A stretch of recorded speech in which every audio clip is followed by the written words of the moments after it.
Marc Ferraud, à quel moment est-ce que vous avez eu la conscience de ce qu'était l'histoire ou de ce qu'était un fait historique? Est-ce que c'est au moment où vous-même vous vous êtes trouvé engagé dans l'histoire, à participer à l'histoire? Non. Quand j'ai participé à l'histoire, j'étais un simple citoyen innocent comme des milliers d'autres. J'étais au Vercors, comme beaucoup les étudiants de Grenoble d'ailleurs. J'ai été du petit contingent qui a libéré Lyon le 2 septembre 1944. J'ai défilé sur les quais qui sont à côté d'ici. Donc je participais à l'histoire, mais je n'avais absolument pas la conscience de jouer un rôle historique, c'est ça que je veux dire. Ma satisfaction était, entre guillemets, d'en savoir toujours plus, n'est-ce pas? Et je n'avais pas de réflexion critique sur ce que je lisais. Lorsque j'enseignais en Algérie, donc j'avais une vingtaine d'années, vous voyez, j'étais enseignant très jeune, déjà je savais bien que, par exemple, mes manuels, j'allais dire catholiques, et mes manuels laïques ne disaient pas forcément tout à fait la même chose. Donc déjà, je savais qu'il y avait une contradiction, ou du moins des divergences. Mais mon travail était, j'allais dire, celui de l'objectivité. C'est-à-dire que j'essayais, n'est-ce pas, de satisfaire à la loyauté en lisant ce que je lisais pour enseigner à mes élèves, ce qui me semblait une version équitable du passé. Donc, ce qui a changé en Algérie, c'est que parmi mes élèves, subitement, n'est-ce pas, il y en a eu qui m'ont interpellé en mettant en cause ce que je pouvais dire et en me disant que, enfin, gentiment d'ailleurs, que non, ils n'étaient pas d'accord. Vous voyez. Et par conséquent, c'est là que j'ai compris que dans une société, il y avait plusieurs regards sur les mêmes phénomènes, que ça ne venait pas seulement, disons, des deux idéologies traditionnelles, gauche-droite, qui y avait dans le pays.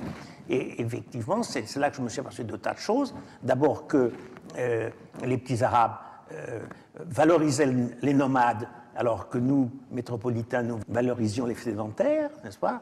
C'est là que je me suis aperçu que des leaders communistes, défenseurs des droits des Arabes, des droits de l'homme, etc., me disaient, même Mamoresque comprendrait ce que je voulais t'expliquer, ce qui prouvait que les mentalités n'étaient pas en accord avec les idéologies ou avec les opinions. Là, j'ai compris qu'il y avait un vrai problème, et c'est à partir de ce moment-là que de professeur d'histoire, au fond, je suis devenu historien. C'est-à-dire que j'ai réfléchi sur la substance historique. Donc, c'est là-bas que j'ai fait mon apprentissage politique et historique. Quand j'ai commencé à travailler sur la Révolution russe, etc., cette expérience m'a en quelque sorte donné non pas des règles, mais disons, m'a mis en garde contre des croyances simples. Il ne fallait plus croire les textes, il ne fallait plus croire ce que disaient les gens avec qui j'aurais pu être en sympathie. Il fallait savoir prendre des distances, et c'est ma pratique politique en Algérie qui m'a en quelque sorte ouvert les yeux quand je suis devenu historien et que j'ai fait mon doctorat. Donc dans les années 50, travailler sur la question de la Révolution, ça pouvait aussi marquer de manière forte le chercheur comme quelqu'un de gauche, comme quelqu'un de communiste. Est-ce que ça donnait ou ça décrédibilisait vos travaux, puisque vous-même étiez de gauche? Ça décrédibilisait à 100%. Et c'était ça l'enjeu. C'est que j'étais de gauche, mais je n'étais pas communiste. Donc les communistes pouvaient juger que j'étais suspecte. Ceux qui n'étaient pas communistes pouvaient croire que j'étais communiste, donc j'étais suspecte. Et ceux qui étaient de droite, puisque j'étais de gauche, me jugeaient également suspecte, également d'avoir choisi ce thème. Par conséquent, j'ai d'ailleurs toujours choisi des thèmes historiques qui, d'une certaine façon, m'obligeaient, n'est-ce pas, à une objectivité, à une loyauté, j'allais dire exceptionnelle. De même, plus tard, quand j'ai choisi de faire un livre sur Pétain, moi-même qui avais été résistant, c'était une manière de montrer que sur les sujets les plus délicats, quand on connaît vos opinions, et il faut les connaître pour être loyal vis-à-vis du lecteur, il faut le dire dans la préface, n'est-ce pas? Eh bien, le lecteur après peut juger que, oui, voilà un livre d'un auteur qui essaye de nous faire comprendre les choses. Et un comportement, j'allais dire, assez périlleux, parce que ça me mettait toujours au ghetto. J'étais au ghetto pour la Révolution russe pendant 20 ou 30 ans. Personne n'a parlé de ses ouvrages. Sur Pétain, j'étais au ghetto à la fois des pétainistes et des résistants qui n'aimaient pas qu'on parle de Pétain parce que ça n'aurait pas été nécessairement un livre totalement négatif. Il aurait été forcément analytique ou autre chose. Et lorsque le risque se présente d'être subjectif ou pas loyal vis-à-vis d'un problème, il y a toujours une petite note, n'est-ce pas, qui met en garde le lecteur, et je lui signale à ce moment-là que moi-même j'ai un passé mais que j'essaye de... Voyez. Bien, alors chers collègues, par rapport à ces images, la première question que j'avais envie de poser avant qu'on rentre dans le vif du sujet, c'était simplement qui est Marc Ferraud pour nous? Allez Mathias. Alors, déjà, pour moi, c'est quelqu'un de très généreux, à la fois en tant qu'historien, chercheur, mais aussi personne privée. Il s'est aussi toujours pris le temps pour conseiller ou pour parler d'histoire. Après, j'ai d'abord découvert le personnage médiatique à travers l'histoire parallèle que j'ai regardé avec mon grand-père, ce qui était assez curieux parce qu'on était d'accord sur rien, sauf que c'est une bonne émission. Lui parce qu'il trouvait ses copains de la Wehrmacht, moi parce que j'ai appris ce qu'ils ont fait. Et ensuite, j'ai travaillé pour l'émission. Et donc, j'ai découvert aussi la façon de travailler de Marc Ferraud qui, par exemple, il n'avait pas de secrétaire, il n'y avait que des collaboratrices ou des collègues. Et donc, c'est quelqu'un qui me manque beaucoup, pour commencer. Très bien. Pascal, Fabrice. C'est un historien qui rentrait chez moi, on va dire, parce que je regardais ses émissions à la télévision, enfin l'histoire parallèle. Et puis, dans la pratique de mon métier, c'est aussi quelqu'un, il le dit dans le reportage, il parle de loyauté. Et moi, je parlerais plutôt de subjectivité. C'est-à-dire c'est quelqu'un qui s'est interrogé sur la subjectivité et l'objectivité de l'historien. Et dans l'émission Histoire parallèle, justement, on découvrait... parce que quand on se fait enseigner l'histoire, quand on est enfant ou adolescent, on a une vision. Et cette émission-là, elle avait le mérite de montrer justement avec les actualités qu'on voyait, les actualités des Alliés, les actualités soviétiques, les actualités allemandes, on voyait bien ces différences et que l'objectivité n'était pas la même selon ce qu'on voyait. Donc moi, c'est un des premiers historiens qui m'a impressionné par ce questionnement qu'il avait là-dessus, et il le dit dans l'extrait qu'on vient de voir, et il parle de loyauté. Alors le mot il est un peu fort pour moi, mais je dirais qu'il y a un vrai questionnement sur l'objectivité et la subjectivité de l'historien. Alors pour moi, Marc Ferraud, c'est surtout un nom. C'est un nom quand on est un étudiant en histoire, mais qui est passionné de cinéma. C'est un nom qui sort d'emblée et qui a eu pour mérite de rendre visible dans l'espace académique de la science historique l'objet cinéma. Dans un contexte où il y a une indifférence totale des historiens au cinéma. On ne peut pas dire que Marc Ferraud soit un historien du cinéma. De mon côté, Marc Ferraud, je l'ai croisé, non pas physiquement, mais je l'ai croisé comme Pascal dans mon téléviseur, mais surtout, je l'ai croisé aussi dans le téléviseur que j'avais dans ma salle de classe. Les premières années où j'étais enseignante, puisque depuis toujours fascinée par les images animées, je me suis demandé comment je pouvais très tôt intéresser mes élèves, un petit peu comme ce que dit Marc Ferraud dans ce qu'on vient de voir. Et en fait, l'attraction qu'on peut avoir pour les images animées était tellement forte que finalement, je me suis rendu compte qu'on pouvait faire passer n'importe quelle histoire par ce biais-là.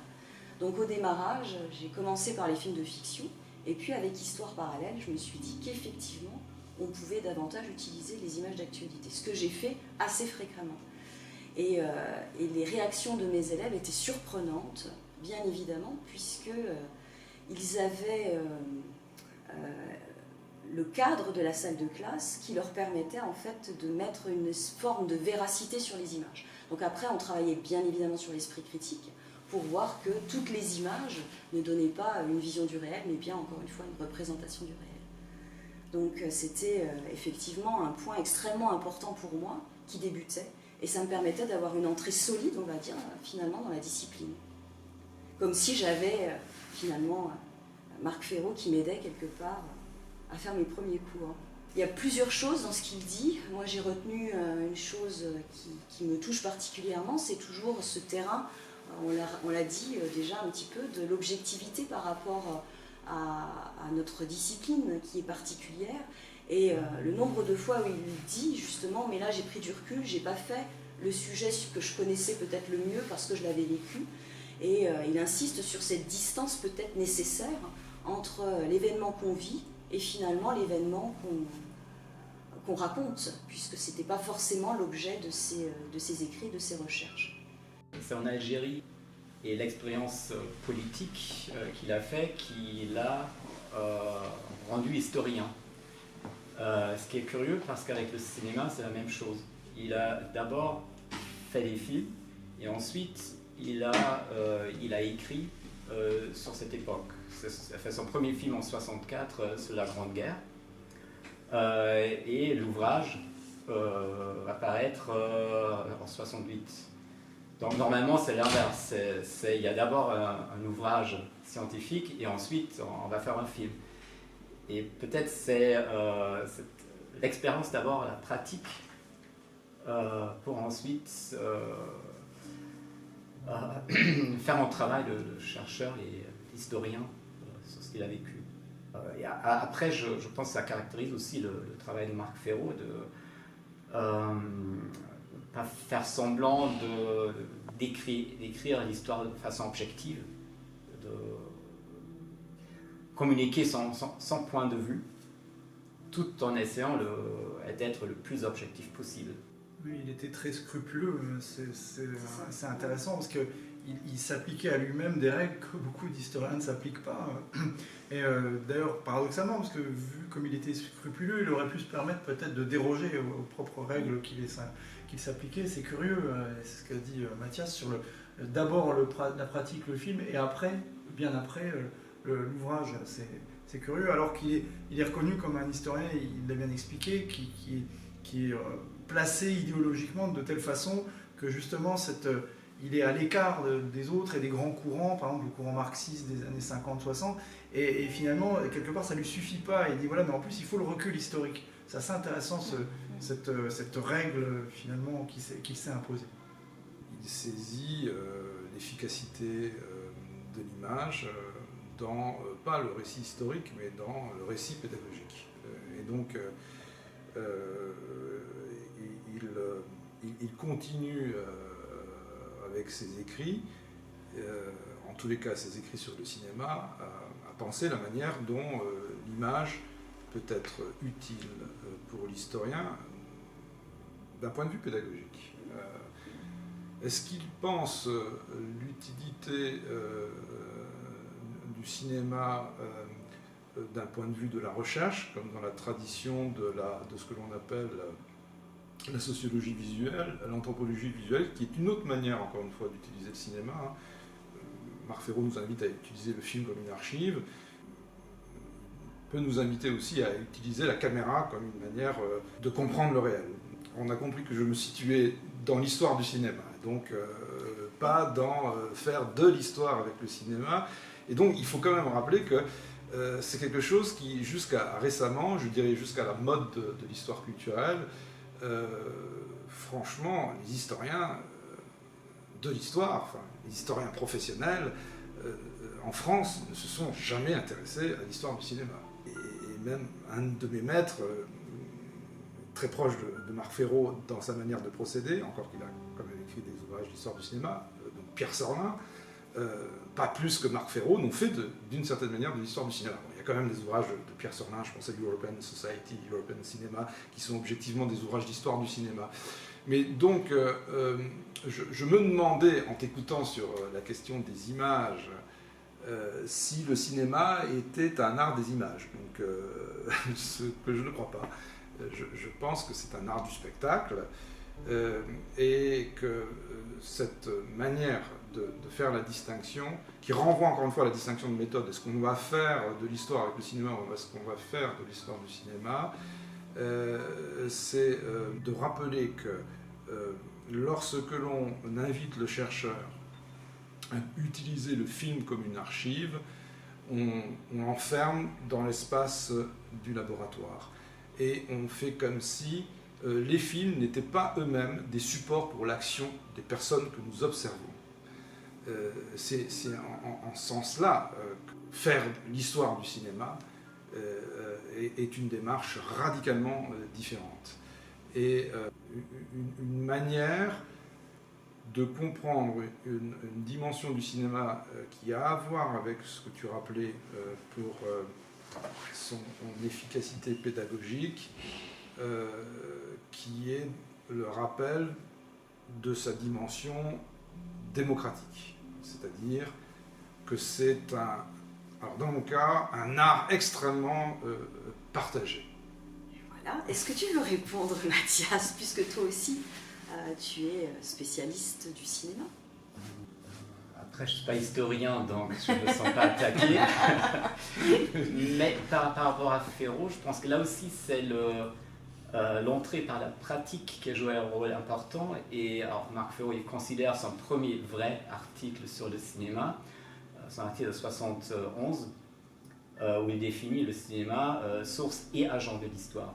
Je pense que là, c'est toujours d'actualité, parce que, bon, maintenant je pense que tout le monde est d'accord que c'est une source supplémentaire, mais c'est aussi un agent, et je pense que agent, c'est pas seulement parce qu'il y a le cinéma où l'image animée joue un rôle par rapport à la conception de l'histoire, mais parce que le monde, on le vit à travers les images. Ce qu'on voit actuellement aussi, c'est toute cette guerre-là. C'est les médias qui nous permettent de construire le réel. Et donc, c'est aussi l'image, aussi dans son aspect esthétique. Et dans ce sens-là, je dirais c'est un peu plus large.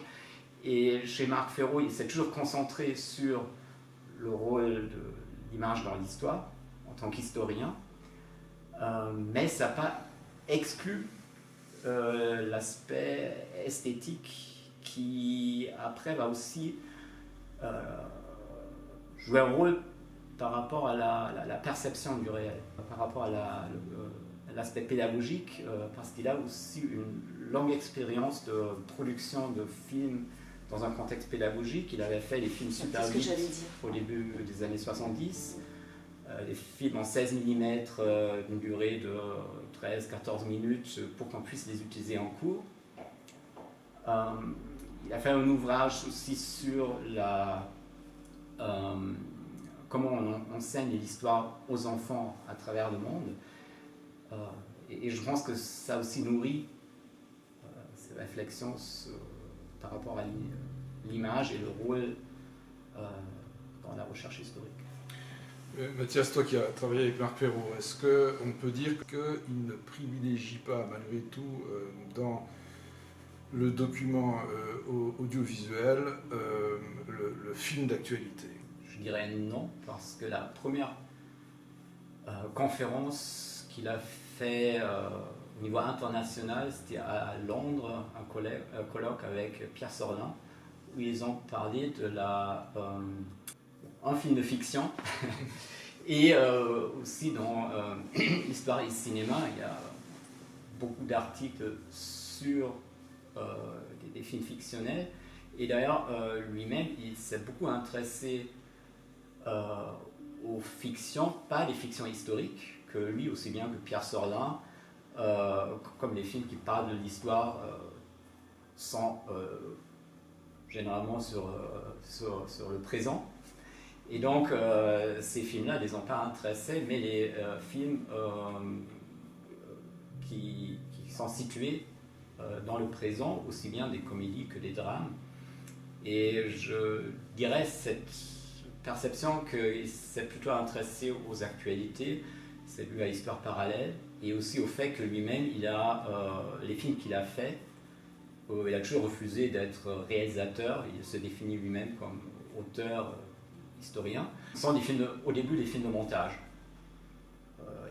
mais ce sont des films qu'on lui a commandés, et c'était, comme ce sont des films de montage, des films sur base d'images, d'archives qui sont des actualités. C'est vrai que les historiens se rendent compte de la spécificité de l'archive cinématographique.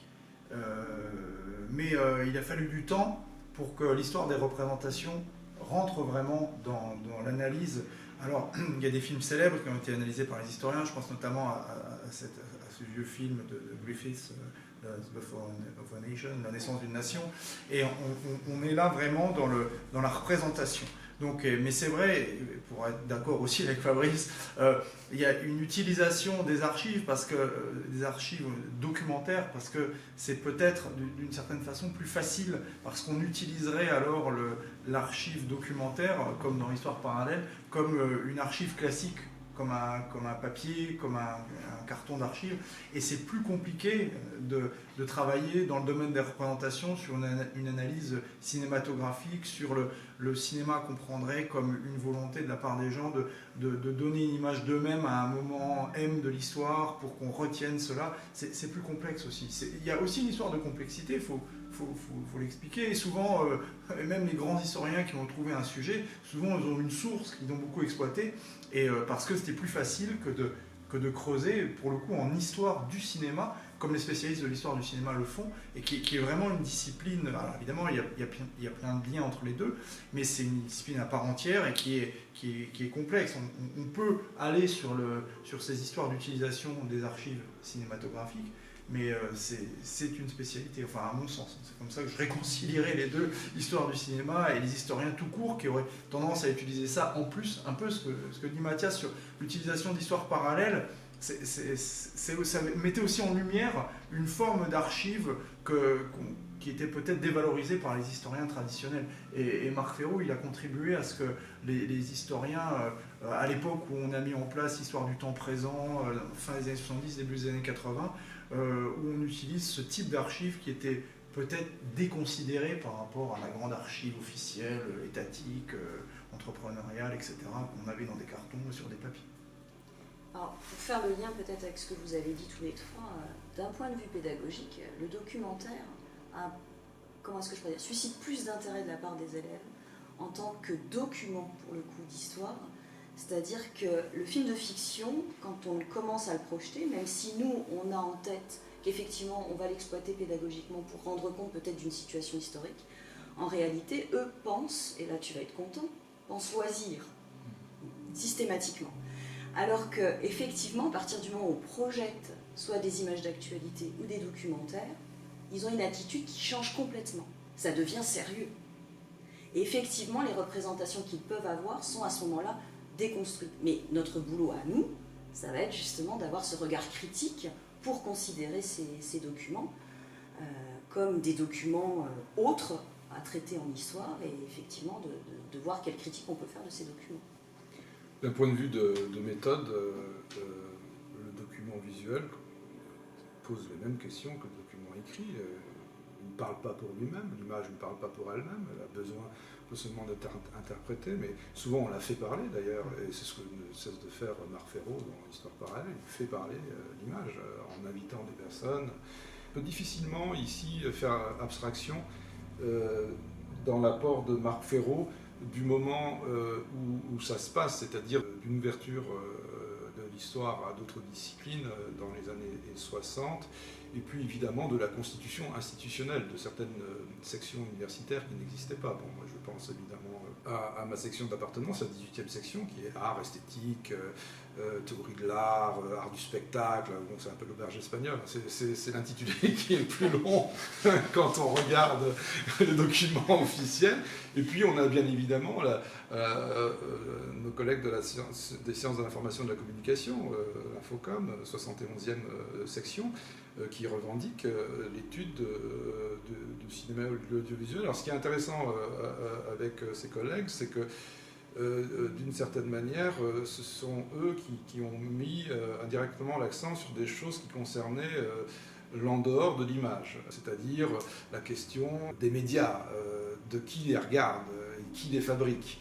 Et donc, de fait, il y avait spontanément chez eux une mise à distance de la fascination pour l'image. Alors qu'inversement, la tradition de l'esthétique, la science du beau, elle part de la fascination, sinon de l'image, du moins de l'objet artistique. Quand on fait l'histoire du cinéma, on fait surtout l'histoire d'un art. On n'est pas dans l'histoire du journal télévisé. Or, histoire parallèle, c'est un peu, d'une certaine manière, une histoire pratique du journal télévisé, d'avant la télévision et des actualités. Je veux dire par là que l'image d'actualité, du journal d'actualité, du documentaire, c'est une image qui peut être vraie ou fausse et manipulée, comme le journal télévisé lui-même. Alors que l'image de l'art cinématographique, sauf avoir un point de vue paranoïaque du style les situationnistes, la société du spectacle, il n'y a ni faux ni vrai. Hein, je veux dire, la fonction sociale de l'art, c'est de produire du plaisir. Et alors évidemment, que les objets artistiques charrient des représentations. Il n'empêche qu'il y a une autonomie complète de l'objet artistique, pour le cas du film par exemple, sur la question de ces représentations. Pour aller vite, c'est pas parce que vous êtes un spectateur que vous voyez des films de cow-boys et d'indiens avec beaucoup d'indiens qui se font tuer que vous allez adopter un point de vue pro-génocidaire. Hein. En revanche, donc, dans le cas des images d'actualité, il se pose cette question-là. Là, on n'est pas dans le domaine de la fiction. Alors, c'est un peu plus complexe parce qu'on a un genre de film qui s'appelle le documentaire, qui est fait à partir d'images d'actualité, mais qui a aussi pour fonction sociale de produire du plaisir ou de l'art. Bon, bref. Ces éléments sont un peu compliqués à restituer. Mais donc, je voulais dire que forcément, le moment où arrive Marc Fesneau à rendre très visible cette possibilité donnée aux historiens d'utiliser le film comme archive, parce que c'est ça, malgré tout, la proposition qui est faite, le film agent de l'histoire... Ça veut dire quand même que c'est l'exemple que donne Marc Fesneau, c'est la projection du Juifus à Marseille. Il y avait des exactions après, ce qui va quand même au-delà que c'est juste une source, parce que c'est là où c'est une fiction qui justement aura un effet très réel, concret sur le public qui va réagir. Et donc ça dépasse la fiction. Pour comprendre ça, je pense que là, il faut une analyse aussi esthétique. Oui. Et donc, je pense que c'est là où cette notion de source et agent, ça ne referme pas l'approche dans le carcan historique où on trouve juste une source supplémentaire, mais quand on prend le média au sérieux par rapport à son potentiel, qui est aussi de façonner la perception, de marquer l'idée qu'on a de l'histoire et du réel. Et le façonnage de la perception, il est visible aussi dans les documentaires. Si on prend l'armée allemande pendant la Seconde Guerre mondiale, avec les caméras Zeiss, quand ils se filment, ils donnent une vision de la guerre qui est un montage, en fait. On est dans le fictionnel, alors que ça se veut un documentaire. Donc il y a toujours cette imbrication entre les deux. De la même façon, les troupes américaines dans le Pacifique, qui ont beaucoup filmé par rapport à d'autres théâtres d'opération, leur progression, ça donne aussi à voir. Alors il y a des côtés, on dirait aujourd'hui trash, hein, mais il y a aussi une façon de filmer, des choses qui sont dans une certaine esthétique particulière. Et on voit qu'il y a une imbrication, c'est ce que dit Mathias sur le façonnage, c'est assez intéressant. Il y a aussi un façonnage artistique du documentaire. Oui, non, mais le rappel de Mathias est intéressant parce que là, pour le coup, sur cet exemple-là, du Juifus, là, Marc Fesneau, vraiment, il fait là, de l'histoire du cinéma, je serais tenté de dire. Il observe la manière dont un film est diffusé, projeté dans certaines circonstances, et il observe la manière dont le film entre en contact avec les personnes et produit des effets. Donc là, il fait de l'histoire du cinéma, l'histoire des films et des conditions de production, de fabrication, de diffusion, de consommation des films. Donc là, je crois que c'est un bon exemple pour montrer ce que ne fait pas majoritairement Marc Fesneau et ce qu'il ne propose pas de faire majoritairement.